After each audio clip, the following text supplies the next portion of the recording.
FM and TV. Why?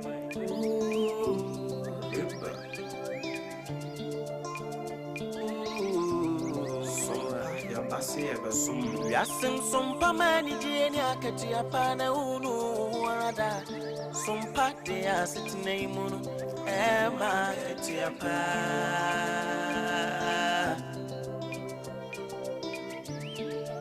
ye no mai munsam makudi munsam jina ne kasebo bijisam ni ejasu sem jina SOMPA de abama SOMPA FM Emma Katiapa, SOMPA TV, SOMPA TV,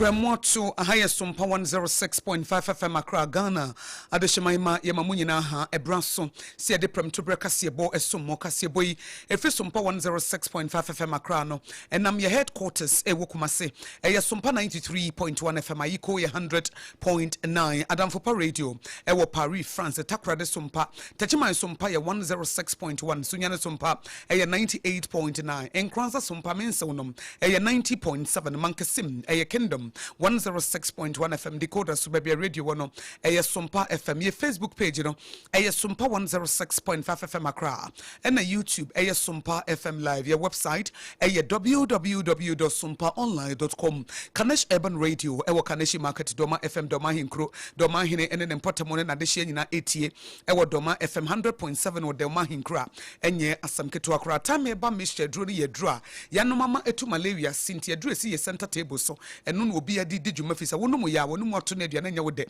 saa bre ye nsu ahase a eguguyi na wa hwe hu ye fisa ntontom no so omobre aba omadwuma aba wo mu di afurusane hajia special local food so se aduane papa na wonya kwatenten kasa na tramino water abodu nsu a wonya binomu a eno nsu betimi aboa wo ensemo ye de sommo ewie dede makotene no ebini Amanaboya Yansaka Chosa former CEO Admama Sloka Jumakono Sebore Kasai America Mano awon kunsa amobe piemu my Ghana wababada Adamampuchi Omampenyi His Excellency John Dramani Mahama abedia tuja wodi afa wopenyi kese wono ena wakasa de mano se ebetimi abase empanifo wo musumu e wona bemu no ya be yensesan ye kakra Big event Ghana panyi kwantrofo so wakasa wasenya no kurada se wo organizers no agisika botene bi edifi rapasa white wo ansana award no no mu peso mane bi Edom kuma award ma shebe jam edu ma no atum se konfa no che aban ayeresabia wo besere se a doctor fo no nsankoye o madwuma fi se nipa dodo no a ena efiri mu enam ne ekoso nti ne ekoso nti na kan ho anafo 9 ne ya doctor fo no wo mo ate atwia ne yebekọ wo ne akwakohwe sane hotebea esitie Ebede di se adenta edan bi jirigu from empanifo ye mu hyehyemu a Joint Technical Investigative Committee no edo mo report ababontina awie ye bepensempense mu edi akere mu sanso no mo hyere dwani nso ahyasoa ebo amane se enso a etoto ne nso yiri a efaye no ne nyina no agina yankasa ye suban a yetemu na nyina hini Catholic Senior High School teacher ni bi abayiwa bi a waso ne mu ebro no de ne hye form nkrofa se na teacher ni be ma de eyede na lady de obo no se na we lady ama sabere de Ghana Education Service de ababonten se teacher ni no ya che no awosasem ya hono DC ya watchman ponu aba kasa de afa ho wose ya ntwe ye kura ya safata asotwenso na police force we ne ba omukopie ho omo de afa SOMPA kase boso se wo machi nipa miense bia galamse ya yesu omunyayi no eno ne wo nso de wo mani abre a wo mu tu no wa abado Josie wachama wontumi akonta man ne ho nsansam a anam so amana kwa kopie mu ewo emra no nyame ya domu a June 16th court ebesa atena na sem no so na concern Asante youth a wo nso so wo mo ya de hia wo som ewo sampase bono regional minister Honorable Joseph Ade Sabre mampanyi wonyi ne toase akonya na yabekwa Israel ani Iran entokwa dana da nyina ya hosa bola soja no ene Israel man no bokokobi na kokoba won mo bono ehefo ene kodiama wo mo ensempi ka we no ho ne de so mo sakase bodi afri sompa 106.5 FM Accra ye de kasebo yi esom wawie yi eyemme die nyame ehira no akosua ago abowaje obetimi so afrem yakosua nhira mene medoba akosua ejewa kwade boaten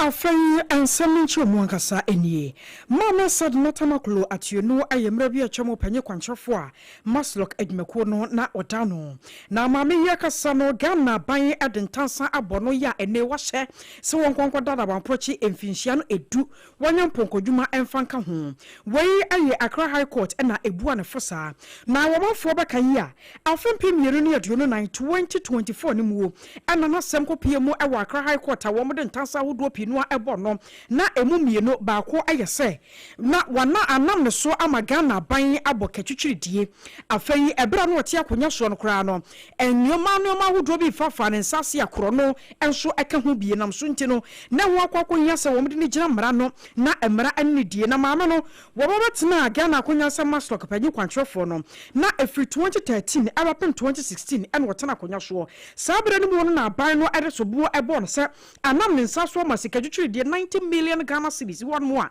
Ghana ban ya hwere ne kwa wa bra ne ku asa bana sa enti wo de ne kokogina Accra High Court na entansa wo mo de abono a enu mu no na 2021 mama said na atuenu tamakulu erekodan court srase ne hododo ne hu nkoyie na mpanyifo kura bo se ye hwai kura no ye hwai yade nam so nti wo ba sere court sanka wo ma ne kwan na America mamu won konkon hwe na pomoden ampaniampa wo mo ema no sa kwanya no ema ne koyi a emere na wo hya sanka beba no wo ba hwe na nimu wa ama eje fra 2021 mu no na court ayi adwene se sane won mo hye nsam no to ho na won mo yi adwene se maami ebre ne na so enti wo se wo ba na won mo hya sane na senti wo ma da no ene na court beto so enti won mo to sane no so afri 2021 abepem 2024 April 2024 ni mu no na court ye se sane yakeka kore de ban wo ma enti ene ya sane no won beto so na won mo bua ade agu no so enti mfinhia makomako edu ana court share se obekọ akodam adabamprochi na waye mponko nyuma de aka won afi won mu wi a won ba twa krata de akwa America ban no na won masra ban se won mu ma ne nkonsa na won samra ne nchi sane ye bayi a san finhia du no wa Ghana ban de ato no so no wo betumi ba betwa awo ma Ghana mu na enne ana bre wayi pumakwa mu aye kasa yi ababa de dwasa ma me no ba bepie mu ewo o my Ghana emu a emfinhia du no wo kwa akotwa na krata tententen ye baye no oro Felix ofosu kwache wono na wakasa de Ghana ban nsa na hyase ne Facebook wall enwo kwotwotwo sansem nyina to gu ya wo kyerɛ sɛ maame ne duru aba beduru no maya posifo asonimu na wo mde na ekwa kofam wa ye ne mogya mu hwehwemu aye ne mu ahu sɛ yade biye ne mu biem ya ye de ne tumu a ebeye ye ansa na ban no wo bɛ hyase de na tum na ne jetam no wakokotwa wotwa amano wa ye meka wo sɛ sompa kase bɔ na wutie fi sompa 106.5 FM Accra kasa na tra mino water Hajia special local foods ena enwechi nso no time heba mixture eji ya baba ama ye dia somo enne ewie na ye to so a omampanyi his excellency John Dramani Mahama wafa ne secretary to the president Kalitos Mahama so aka nsem bi omamfo susu se enche aban mu nsachira ye kakra reshuffle ebeba efi se nsem bi kokọ so a anya mampanyi ede ne mpanifo ede enti secretary to the president krata wode babonten no wasi enche his excellency John Dramani Mahama wɔbɛyɛ mpensempensem wɔbɛyɛ review ɛde afa nasoafo a wɔn ɛsom ne ho eti wɔn na ɛbɛkyerɛ ne mpanifo na ɛbɛkyerɛ sɛ nipa wei wɔbɔ mɔden anaasɛ wɔn mɔden eti wɔn de kɔkɔbɔ kɛseɛ paa ɛbɔ ministers of state anaasɛ wɔn yɛ aban mu mpanifo chief executive officers ne institutions ahodoɔ sɛ wɔn nya ahwɛ yie ne wɔn nya sɛ wɔn hwɛ a wɔbi sɛ mɛyɛ awards night best minister outstanding minister extraordinary minister supernatural minister ni atentam abasobɔ ne yɛde ama wo wɔbere a wohyɛ wɔn nyina soɔ de yɛfɛ ne parameters no ɛnya ade papa bia ɛno nti mampanyi pensempense mu no sɛ saa mo pɛ review wɔ ho me na menya imagine sɛ mɛyɛ reshuffle no mɛyɛ de ahua mo ankasa eti aban ba betena se na wasɔ ne sɔ ne so na wahyɛ na de ɛwɔ mu bia wɔde atodwa sansɛm no ɛna mpanifoɔ ɛde abɛtodwa secretary to the president Kalitos Mahama ɛde atodwa ama sompa kasiebo yensu ya somu a yɛde asomo ene awie ya yɛtoa premtobere kasiebo no ɛso aroso yɛto ansɛm no so na yɛkɔ ne lawyer no wadamte akwakodi enkomo wapanyi wɔ private lawyer no wadamte akwakodi enkomo wapanyi wɔ private legal practitioner man say me to court ni na court TV no court no finding me guilty in a sentence no in the Ramuno court sentence so from that day no I will say they will call prisons na oko start your sentence no in that time na Ghana in the yedina back to Ghana no me kwan say or then they call court ekoye bibia e wo court the here and after the manager say what they do you know I will say police for they receive na no more than prisons for na PDB prisons for amano na was starting a 10-year sentence court no edemand na isan Sophia Buchri ba no na yetete oho na ne home fa no enti na eye osiki healthcare e wa Buchri ho no enti yede na ba na o say yede ne co hospital na ye the general my friend say health inspection here she said BBI okay it's within a call prisons amana call 7 sentence this and say dia ye be no the call hospital you who say ya really one human call starting a sentence na nanka ya shema ninya ya resa then first on be any some the call hospital no ma ko hwehwe ni mu who say media you okay I'll be to 7 sentence from there no you be handing over my prisons for no. Now I share the sentence nasi. Okay. Bibi to say you know nemra ni mufuo betimi asa kwa appeal na sanse ebra na woko America memu no dia wode koda court yesa ne hododo no enti woko no wako akogya ya hwe na afi woko ya wo maada ya boa de agu nusuo no won betimi asa ya appeal mani JTM no yateso ana appeal here obetimi afile appeal. Okay. But me appeal no engina simply say na oni ho emra na court no 18 na asem. Me appeal ne be say dia omo pese omo kire a court of appeal ne say me nyina so bi ni ho no ma high court no engina so e di e convict no. Into me sure say what we do on the lawyers e be share judgment a high court no emaye no ma so betimi na DB so me challenge high court no decision to me sure say that's what they are likely to do. Okay. Wado ma yejo wo mu akokora no fa ye fa mra mu kakra ade na mra no ka ebra yedi obi asem na asem ne wo court yen kan wieye na nipa no hododo no no wasere court se wo beso wo kwohwe na pomudin mu ansa na asane no yasa to aso no emwa ne ka se ye wo free period bi a ye de ma wo akosi ho ansa na asane na sa to aso na ani se dia wasem wo court na ye di asem na se dia ho fawa e wo se wa lawyer for media asem ne to court ni no more than crata say no question or more than na be dying court. Okay. So more the dying court bet me jina so now wa ma kwan and they say Ghana house ya bruchu na wa prepare IRS. Then so court ne be ma we mra me wo say o sign eba e be jina court ni di wansem na se that time ni so na se dia ho nto kra na o lawyer for so much ni sa chobere court no den krata so e ka ho ai trese muntumi nto ani be yare ni mo ayedin nti o se court ni sa ma o mre kakra ka ho but MAP no etwatwa so sa na court ni betimi hu ni se edia o dada court no na ko sama ya one last time ni se o ma that time we mumra mo amadia court no betwa so na we di asem no in your absence anti emramu nemrama kwan se ewa na se mo court o yarea court bi kema da kwan ema na ko hwe ne ho ansa ba. Oh wow. Lawyer ma ye no wase se wajebre na wacheche mama enyoma ani ada ho nyame hwa wai.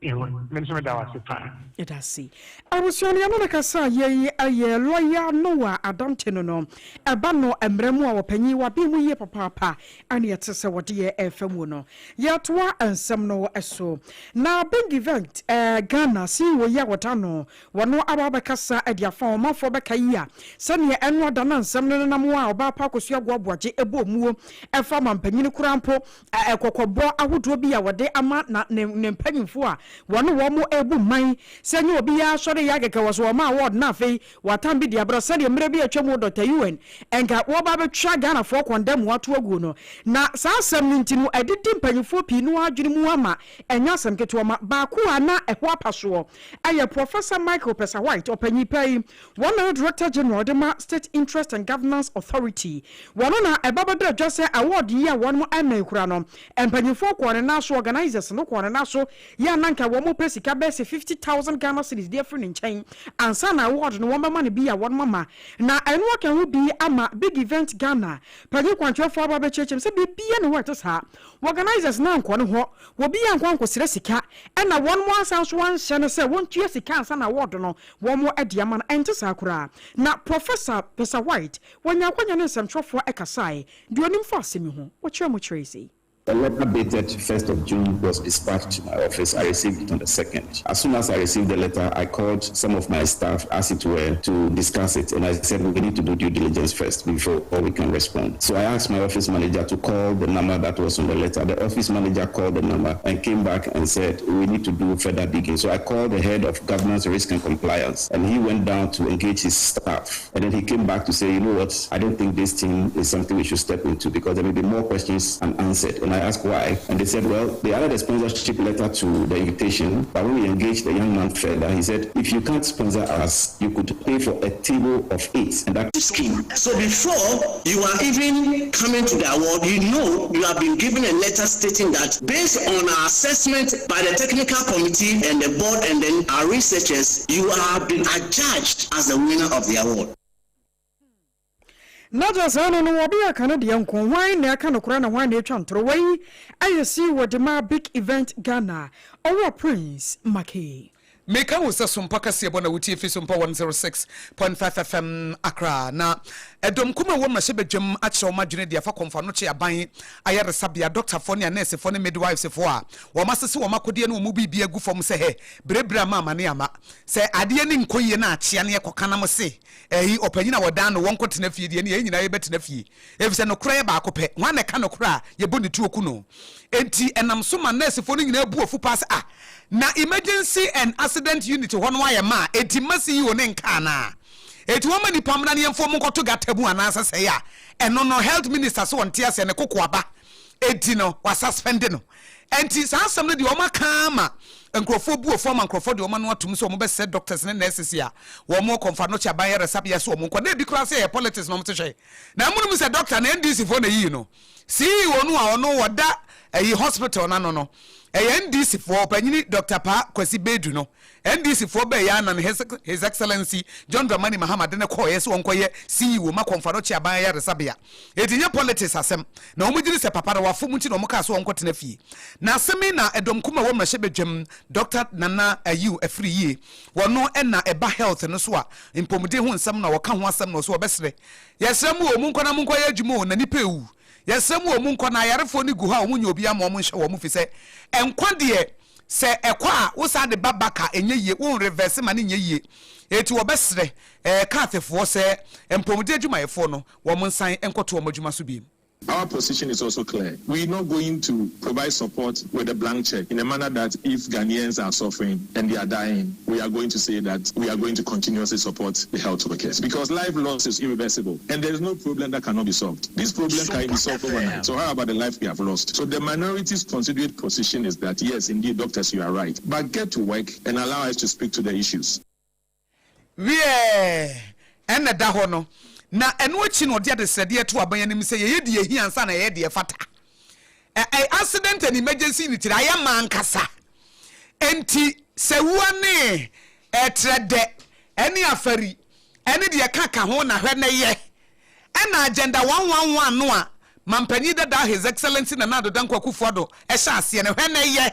eyo ni sika enyemu kapre ena mo de hye ase ena wo se eba mpomdi dwumadi am ye mfa nye politics ye nwini ni pankwa ho. On the medium term, you look at the Agenda 111 hospitals and see to completion of those hospitals and also partnering with some private hospitals to be able to aid with admissions. All these things, we've been able to provide alternative solutions because you see, there are a lot of private hospitals that government can decide to do a PPP with. Why are we saying that? Okay, government will hire some staff for you to be in the private hospitals. In emergencies, we'll try and decongest for you to have those cases that can be discharged or near discharge. And then we can make beds available in public facilities. None of this has been done. Yeah, it's a birthday at them. We somewhere, Dr. Nana Yao, Mr. Dr. Nana, are you every year? Where ranking member, Mashebe Jumapam for Mushum Pumdeho, one on a Casa, ye, Domkubanos, or Kawamuna, or much so much the Diafa, Confanoche, I buy I had a subia juvedio. Awo konfono chinsem ya hona neka wana senefo makoma konanya doctors na wan mada fie anam soama yenuan ma wom hododo wom ewa yosabe wom ho amane pa enam sunti anope akokoji ko ya mane boni ba wa baidu wa nakora enu sori fi ne keta so no yeso bebo anan na wakwa hwe sanie wo manfo won yare no mo gya ya hwe ho no wo mapomdin esibi ko na ebre okoduru OPD department won na nyasem keto ma ewa ye din sensamampom je se obi akora ni ho na nurse anasa doctor ababa checking vitals ahwe say ni BP kosoro anasa san kasa na nioma eko na ebere wokoduru ye ne wo bomodin a ene anuano mu a wo bo baba gya ya hwe ene wo mo so di wo mada hye aba ho na so munyanya doctor kura ma ne hwe wo mo no woni bi mu di nkomosi Eba obidi kayabo no nana omo surgery ti abeyi dade no apam but ne na be yi ahoman so eba nurses no ene doctors no eko strike na how we no say meme mom de menti abaase ade aban ye menti abaase ba kokora na minister woda hospital no maintenance o so odwene kwa achi ye na ye ni yesika ena wodi edi akwaje besia na odi bebo ehebra sebe sasabon fam befia yefufu kokoko na bikosi atwe ma manako anasi fo ne doctor fo ho ma ye bibi a wo sebe edi adaka boni twetwa na wodi wo yare a na de kwa buchi ni akohwe na de yare a na watra ha ni yawu sonsa omo so omo de na de agu fom yanko word ni on check ni pa ewu wodi gemme eda enum enti de amaro de na ti abaasi o de amaro na ti abaasi ba kokora what trans no ka hospital nasa o ka no ye nya politics o ka hospital nasa se de no hoso wa nya ni ti wo a wo ba ya wo be ye ni ni ana enti wo ba ya wo be ni ana ya se de wo no nye de empam no ya pam no foforo ba nso no kura de condemn to grebu wei aye wo no mu a wo mo yare ni bi no wo panyi wo so wo de ne ba ana aba ya cha se wo ba ba gya hwe ene se de wo huni ene ye tibie ye frɛ rehusam yi so na yasan ba rehusam foforo so ye nyina ye nim adenta e wo Greater Accra region ha enkramantem ha ebeda di se edan bi adwiri go from na se collapse ya na omanfo kasa aba ene mrebisi etimi si dan na atorenchem bremu na dan na jire gu fom ntia ne sese de aveno de yeye ne yesi nipa ba ko afiri miensa nso aprepra afekura de yesi nipa mienu anye bia edan na jire gu fom a nipa afiri mu a ejapade besai etiete Joint Technical Investigative Committee sa wo mo hwehwe asem mo mfa nokore ema bonten na nokore a wo mo de aba ne se de na adenta dan wo si no wo mo de kokobo bebre ma ne se dan ne jasi ene wanfi 81 ne de ya wone no ankasa na saa joint statement mpanifo edeba bonten no ena mpanifo echirem se ehwehwemu omo ye no nyese nipa sabio kwakwahwe akwafo ena koye investigations no ye the engineering specialists representatives omo fi Ghana Institution of Engineering and Technology Ghana Architecture Registration Council womo nyina yi womo nam si form om betena so eye hwehwemu efa saa de ne ho ena saa 3-story building dan no a etoso miensa ejurigu form a adenta new site no womo ede ba ye se de esi ya ema no eba ye nie na mpanifo echirem se ye wo ekwan ye fa so esi dan ye wo niema asese wugina so ne mpempenso ne nyina so bia ye beje atomo ama na ye yie saa ne yema ne nyina obuso building permit wanya bi yawo engineering drawings ye no kura wutimi hwehu sa ampa yemfa we mfa anase yemfa we emfa ha yawo bibi ye fe mandatory technical documentation no no eyen hyase sa nkratasam no wunya edidi ho danse it is say na some de aba bonten se sa de na siye na nipa num na ka wo mo emma ekofa ho ane abinidie ba ye wa denta new site no wo ma hwehwe mu amana ba be pie se de wo si dan no stop work order no kura ye de kobo ho se stop work migna wantie na no nanam soma engineer Ludwig Anan Hesi wono nso echire mu ede wei eto so mpaka se ebo anim. There's a report that followed me. I just saw it this morning on the Medina building. And everything that should be wrong is wrong. The owner didn't have a drawings. No architect was involved. No engineer was involved. Assembly was not involved. He was given stop orders. He continued to work. He constructed wrongly. And the building is sitting there. We know who owns this building. Would that person go to prison? Would the person who broke every rule and put up a structure that collapsed and killed people and kill people, would that person still sit and dine with us the way we are doing today? That's the issue of comparability. Are we holding people responsible? We engineering mu Ghana Institution of Engineering one more president engineer Ludwig Anan Hesi wono ne kasa ya so mpaka se body atom ni ma wo kire mu se ni kwanse nipa na wa fom no to no odidi no wada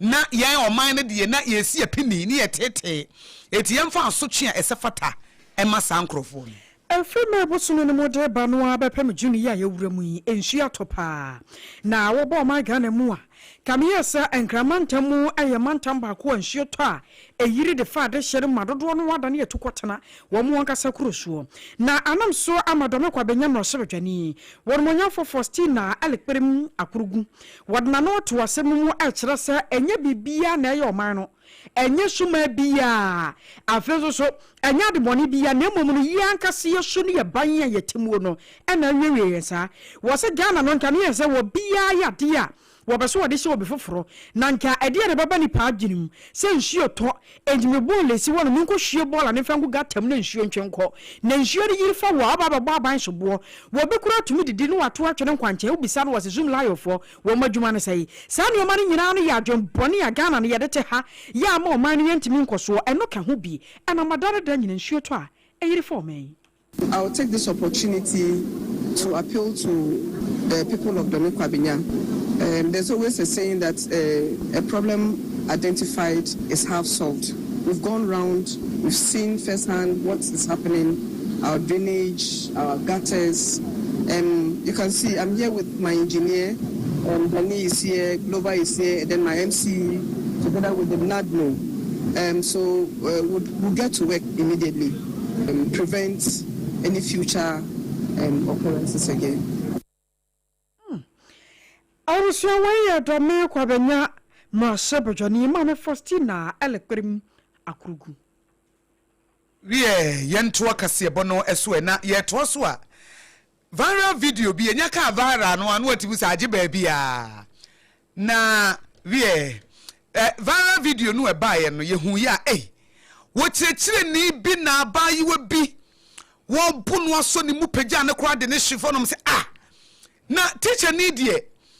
Day na abayua, utimi bonus, and didn't go for cry, said ye, Lewen Beck, and I can't think far. Ya jinu hua in si. Ewo, nina hini. At ye for, I deal with an ink and PC, be you by mummy. Teacher nini, student you. At the end time, I did not chiffon. Teacher new. I could not cry chess or panic home. Ye nim for chess says, na the teacher ni se bi wa bodam aya chi mom mo am video no me mo so ate se video mo am hwe na abai wa na ya chi no teacher ni o hey ano she ano mo gina ho se oh jai o teacher ni ja no ye lady wa ya abai wo se o ye lady ni o ye lady ani onye lady sem ani yes na ye dey na teacher ni a wo nyina hini Catholic Senior High School wutimi so abai wa bi mu ebunu a wo mo ka bibi tese wo de abai wo na timfam ama fa abai wo on ase wona na prayer ma abai wo na aye helpless abai wo na ye chese wa ye helpless wa bre wa bunu ama abai wo na wa bre ama oda ho wa bre omo mu gina ho wo mo kan teacher ni ye ntie eti se na ti o na da ha no teacher ni a wo nyina hini Catholic Senior High School sabre public relations officer the Ghana Education Service ora dan ye fanyi ayeta ne kasa wo SOMPA kase ba ha no wo de ato ne Facebook page se teacher ni ya che no wo mo hwehwe de ne ba ye ma sa teacher ni no eso abai wani mu eburu ne saa ena wensu campus o akoso de ma de na enwanwa no video ya ye hwe ya wo wa ye confuse am so ma ye confuse am me ye wo ha nyina ye confuse school campus ena wo bu akwada ne saa no o ye female student ena no so ye teacher ni eti ebisa de mpena twa bi wo mu ana na ye se we de be da hu what the hostel fee ka eti hostel fee ka ni eti hostel teacher ni we de sa karate o karate ayi specialist anasa expert said here 21st clinic for ye sciatica expert what the hostel afa di abai wa no kura no wa bre eti fo be se hu video no ye kana na de bia me kase ye ka SOMPA kase bo no ye kase bra Facebook page ya wa ha ba kase ni wani boss ba kase akosua wa nka ne ye kura se nka aka ne kase na nka teacher ni etimi so abai wa mu na omo mu jeje ho ni nyina pacha wo se yesre wo jai na o ye oba na nka bema de bema unko chi wo yonko bema na woni ni nyina boxing ring mu na monko bema de obu oba se bi si wajimi oba bema obu oba osia onye bema debi bema bia obu oba bia wonye bema go ye bema nka wo no yonko mema na beko ebi se bible cross oba ye weaker vessel na se hunamu no wo mre eti say bema bo bufu na timi so wow anochi etiefo na mo hwe no na no wura bi wo ho ana no ye oba na se bema emu de ahia no wogira ho ene wo de to SOMPA kase ebo anim se mo yenkotie hostel boys and girls na da hobi nene form 3 for no mu pipe ntimo de omo hostel ho na form 3 for no be school no ho aya ahomete nti boys no omo pn na omo amantam omo duru be na wo swat hostel ni na omo no ya allegation de da na ya obi ma o mu nti obi ma omo be da na o report na hostel ro no no ni ha nti ne wa fast na hwe so we you teacher ni se ne da ho na he nkura yi so nti ko ka kire omo se de nkura ne ye no mpe na ye so omo be school nti mo Jimmy boys no pamo mo nyina free hostel ese mo free hostel onko mo nsi obi mo yo mo nyema nyina mo no moko nti omoko ye no omo so mo no guess na atana wa form 1 form 2 form 3 kabla next week pepe ne nkora ye school ti girls nse omo ya na girl ya obu ni ko ka se ayiku se ni open na onsa aka no ya pamo mo eno no nti congratulations as day and responding ma akra ne se onko kanche ni nyini se ayiku na akra ne se onko kanche ni nyini se ayiku na be kanche wo teacher ni mu udi no se ayiku o ha na teacher ni ko hwe na so no sa na se e na to share no so a otumi abono e de na pimpim from mo sa no na we was after say Ghana for teacher for no ni police for the be home adwene mu we ye teacher ni video na tan yo teacher ni butimi fuye say we would as wo gina nkwada ni mu kira de a teacher for any police for as se ehwe bi adwene mu ko tere bi abete say bia taxi driver na say truck driver bi police ni bi ka say wonyina wanyina eti ni buofu na police ni na tam driver no de na to car so na wo be hanu one na ekon wo car ho ba ku nso nie ti na make say omo public service ye de omo call yen hye omo adwenim because we ye teacher nie wotimi gina nkoda ni mu kira de a ene ye wa bodamfo omo kira de pa ye wa chechefo binum omo ya bodamfo omo ye beast sabi omo firi ni party biem ekommoa etebiem kira de wo classrooms we kira de we senior high school imagine this we gina wo ba ni mu kira de e de na wo impact wontimi control ne anger oni emotional intelligence wuni atenka mu nyansa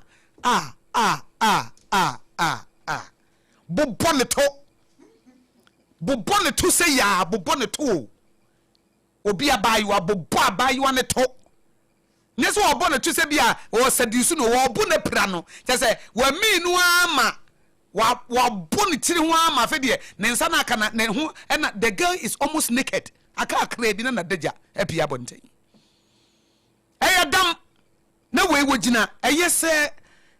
Ghana Education Service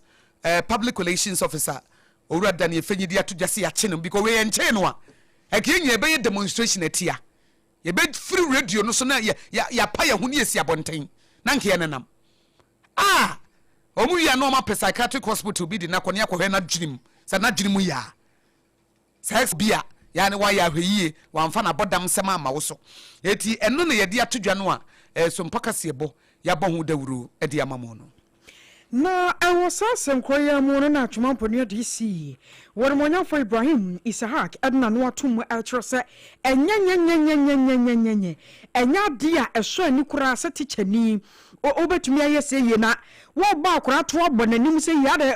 obeso opra na ema ne hwene pon na saa de no wo ye no kura no eni kwa se ebiem sibiem da ewo magane mu na ene yi aya che no wo mso behwe se wo mde no be famra kwa so kete na fe emran na di ne se ne se ne fata na ansa so nyansa na wo fam obibia sa sempo no akura ene wonya sem na woni akura ne na anya wo bonu a hwese wo bebo ne babia enka no ema ni prepra na momo se wo di bros pa ba hwese ne hwene so gaw te se de wonya sabon sam bia wo tietia no so akunu no de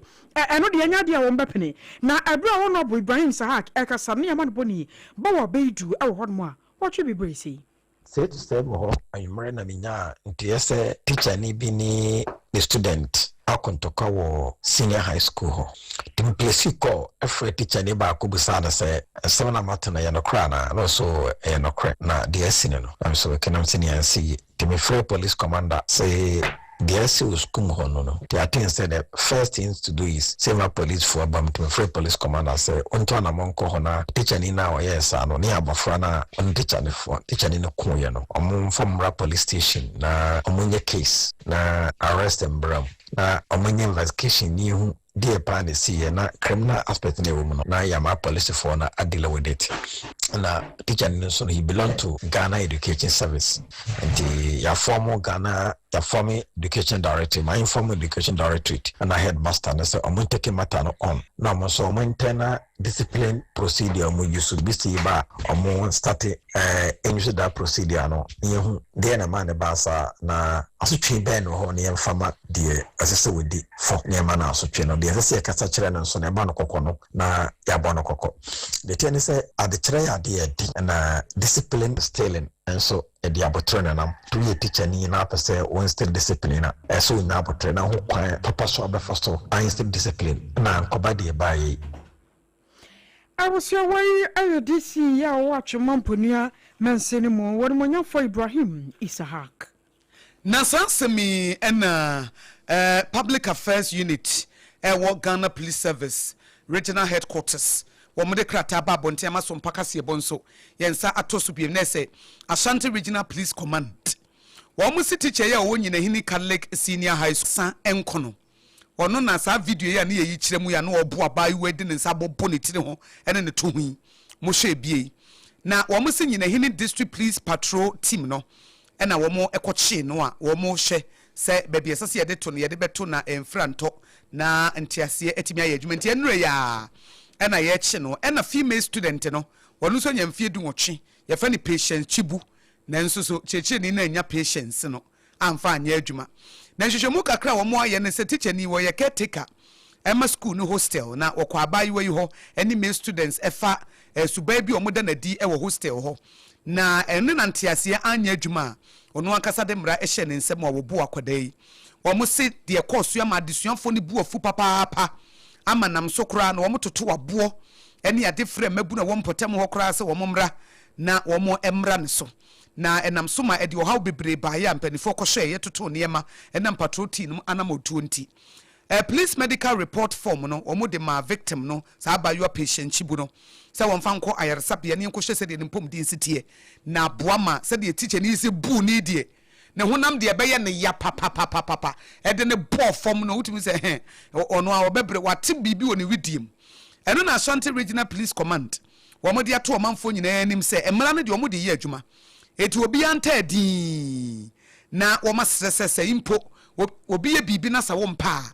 men famra ne nhye won se de viral videos about and na wo se wo bedroom kra na wo bo yire ya obofo bi kra timi betwa na apie I'm telling you eti na wo ya ade wo suma se ya hweye men abufuo basabasa na abufuo tantan no a e woni pa bi so no abufuo fo abufuo anyansa ni mu a mudidi mabufuo achi ene matinka achi ni mokoko achi no monya hweye wo be ye de anye de wo betum teacher ni wo ye de ye de ne betum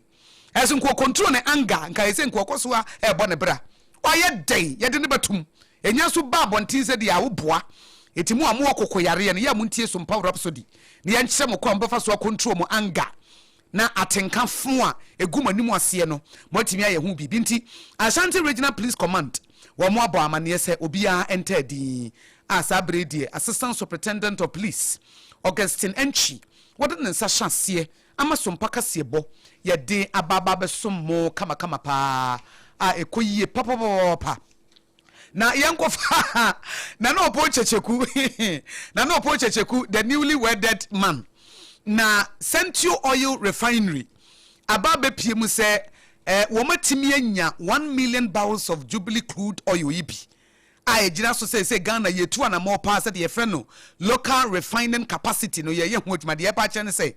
Central Oil Refinery no wo mo ankasa wo be refine oil say de tema oil refinery no eye bie no eti ya tabri 1 million barrels of oil every Jubilee hono crude oil no ne de abre wo say wo nya hu adwuma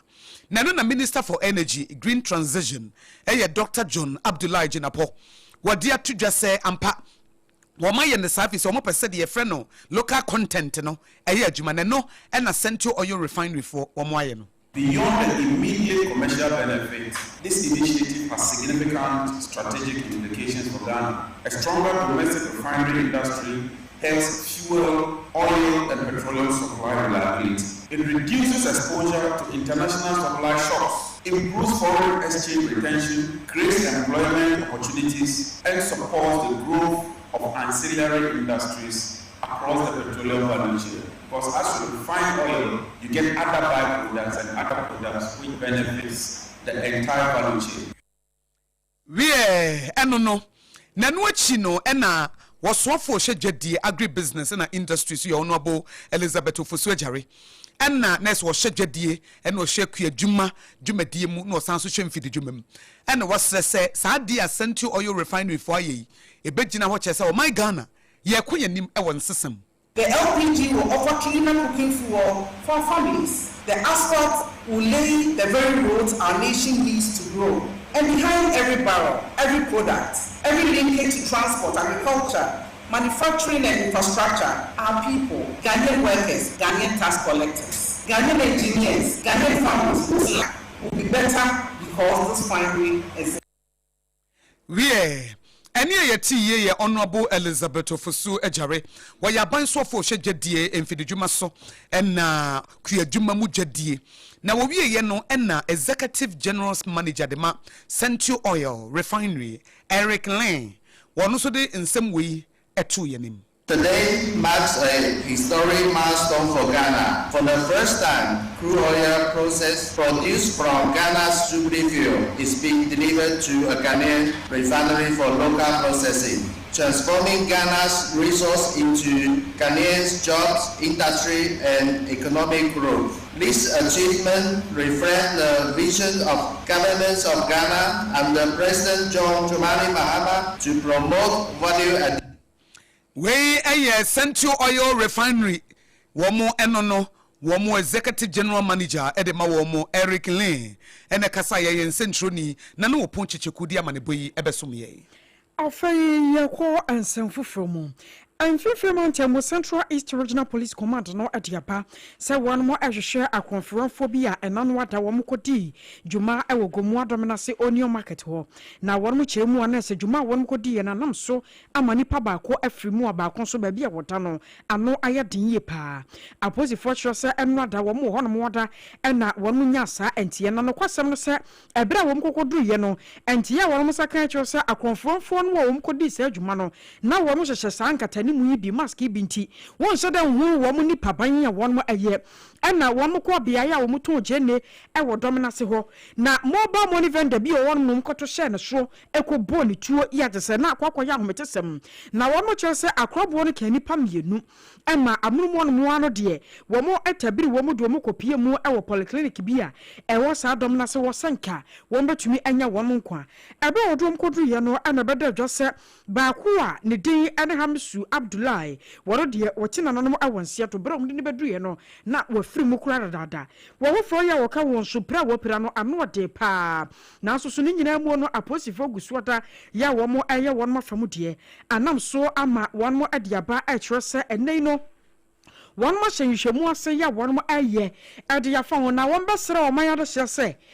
obebia da wudnim sa konfronfo no a wom kodi sa dwuma no ana won so wom asanso akwakosi pampim obi ya fofora won pese wom di dwiri mu di dwuma ensam fata eno ono se wayi aposifo asotire na wabo 191 no ana 18555 na aposifo ensa aso wom sane be ya ebodomobo makro no samu a ekoso e won fimfim antemu no atuo betumi atwa mana yiyi ansana yembe humi so kakra ne ato so no concern Asante youth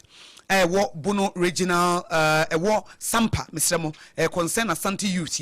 wo mo se bono regional minister Owura Joseph Ade ekwan bia so esese yi ne to ase akonya firi se SOMPA sakasaka ekoso no ne tachiri na wo so wo de wo ye de share His Royal Majesty wotumfo wo se tutu otoso mienu wo ni ne ho agro nana ye boni din pe no wo kwa ho mo ntumam na no na encentrofo nhie mu nana gye mu poate eta fa ne jataba wakasa wo encentrofo nhie mu no ase no se wo de wo mpene so kura se bunu regional minister de ne ho be wurawura SOMPA hinsem ne niam basabasa eto mo de sede eto mampani His Excellency John Dramani Mahama anim se sabere die Asante hin wotumfo se tutu otosom yenu asigina ye awie na niam ekoso no mampani mrem na ba bi sese de to ne de ato na enfranto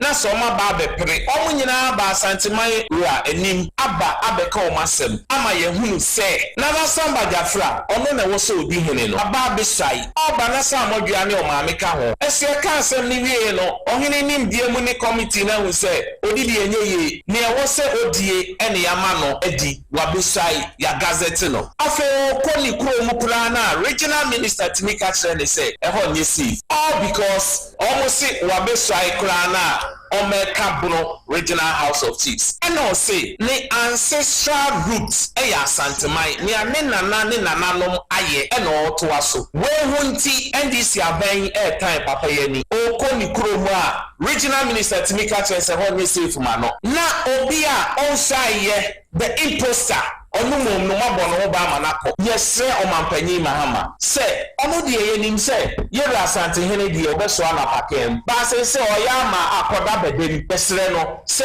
omo pese omo declare se abane ne Asante bekoko omo kam we concern Asante youth womo ena aka so mo chem se Bono regional minister ono Abu Joseph Ade yenyi ne toase akonya fi se sampa wono ankasa fa kwan bi so de ne hu wurawura amonyosem ne de amonyosem wurawura hensem mu a ensem fata Alex Redu e de aba besom ye kase bo wutie fi SOMPA 106.5 FM akra tam heba me shedru ne yedru a wono mu a na chese wanye wo nipadua na bro wono mu ato na dua na nya wo de wo honam taaye wo ya nom tam heba me she nsuo ya hyase e tonkran ha de anope ye so ye se de wie mu bete wo mo se hwe me nyante mo ama wo foforo no ma hata mo ma ne ma no gisa mo sen wo dem ena sam keto afrezo ejemu ata ye betena prem to breka se bu so na da soto enti nom time heba misha TIME enye TY e TIME heba misha na aboa edre Dr. Tafrija ene dia badwa so friend 0244 417669 na wodem hajia special local foods o se die aduane papa no wanya kwatenten eti transition ha chokwa so hono a ena hajia ewo na wonya duru ho pe say hey papa ma delivery guy ni nya busy e 0246359921 0246359921 kasa na chwa me no awota ya bodu nsuo a wono ma na chese woni padua no wanye na brofisi ni pedua no more than 70% eye nsuo kasa na chwa me no awota eno ena yekurom ye homeso ye ba ye de aka nyina ebeto so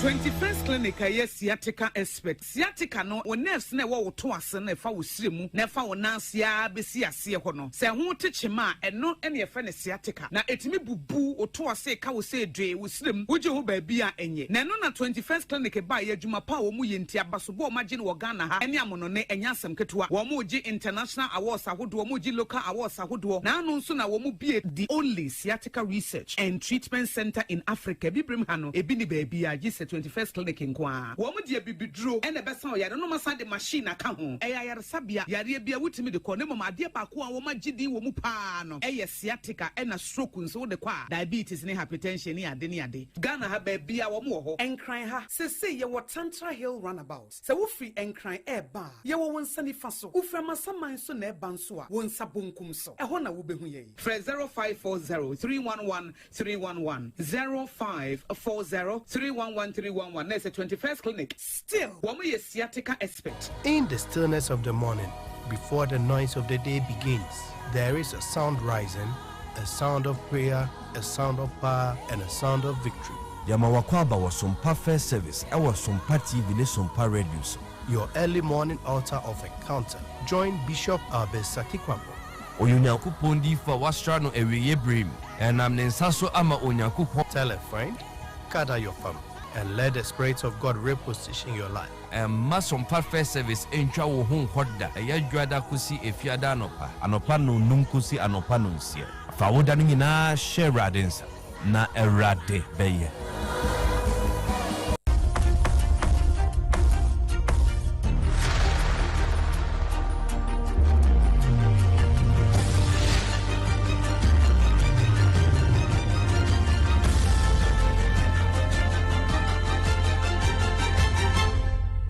TV Emma Akitiapa.